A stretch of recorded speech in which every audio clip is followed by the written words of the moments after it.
Ya. Cepatlah Mira, ikat tali tu. Kan angin kuat, roboh pula kemah ni nanti. Alah Kak, kita baru je sampai. Relax lah, janganlah marah-marah. Kita nak camping untuk hilangkan stres mah, bukan stres-stres. Apa siapa pula dah ni? Kok, kita tak jauh sangat kok dari jalan besar ni. Tahu tak tadi Mai tadi dengar macam bunyi serigala. Serigala apa pula, Dik? Itu bunyi burung hantu je pun. Hantu?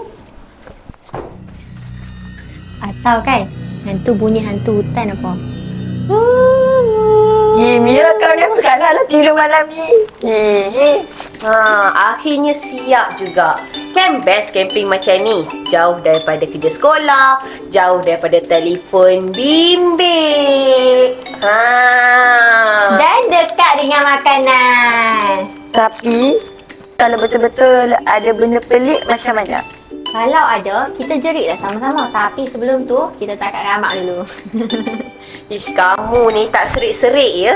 Tapi kan sebenarnya akak suka tau tengok kamu berdua macam ni. Dah lama kita tak seluang masa sama-sama bertiga macam ni. Betul. Wah, cantiknya. Bintang malam ni macam kita bertiga. Berbeza. Tapi bila bersama, jadi indah. Wah, Nina dah boleh masuk pertandingan puisi lah. Betul tu. Walaupun kita ni selalu gaduh, tapi akak bersyukur tau korang dua ni ada.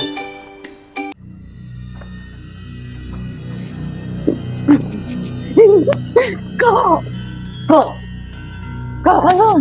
Dengar kok. Macam bunyi benda kat luar. Mungkin bunyi tupai kot. Dengar dulu. Aku takut. Siapa kat situ? Kita tengok kok. Korang ni.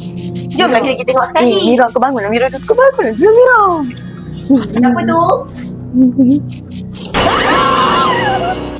Arnab je pun korang tengok situ.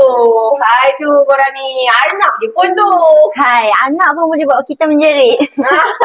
Sekurang-kurangnya kita menjerit sama-sama. Itu tanda kita berani kalau kita bertiga.